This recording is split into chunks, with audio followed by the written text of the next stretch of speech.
তুমি স্ত্রীর সাথে খারাপ আচরণ কইরো না, তুই তুকার কইরো না, মারধর কইরো না।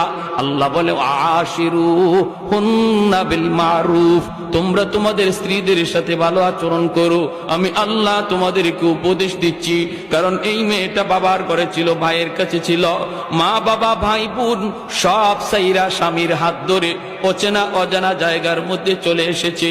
এই এলাকার মানুষগুলি কেমন আল্লাহর বান্দি জানে না, এই ঘরের মানুষগুলি কেমন তাও জানে না, শ্বশুরের মেজাজ কেমন জানে না, শাশুড়ির মেজাজ কেমন জানে না, ননদের মেজাজ কেমন জানে না।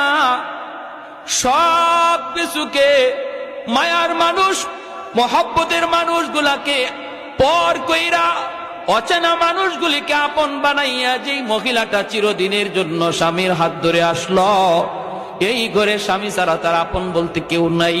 তুমি স্বামী যদি তার একটু মায়া না করো, আদর না করো, একটু বুক ভরা ভালোবাসা না দেও রে যুবক, আল্লাহর বান্দি এই ঘরে সারাটা জীবন কেমন করে কাটাবে? তোমার কোনো আচরণে যদি সে কষ্ট পায়, রান্নাঘরে গিয়া যদি এক ফোঁটা চোখের পানি ঝরায়, আল্লাহর আদালতের ফাইলে গিয়া চোখের পানিটা জমা হয়। হাসরের ময়দানে বহু স্বামী স্ত্রীর মামলায় আল্লাহর আদালতে আসামি হবে।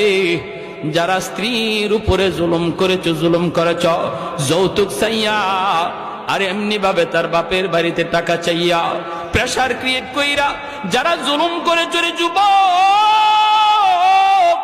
মনে রাখো, মনে রাখো।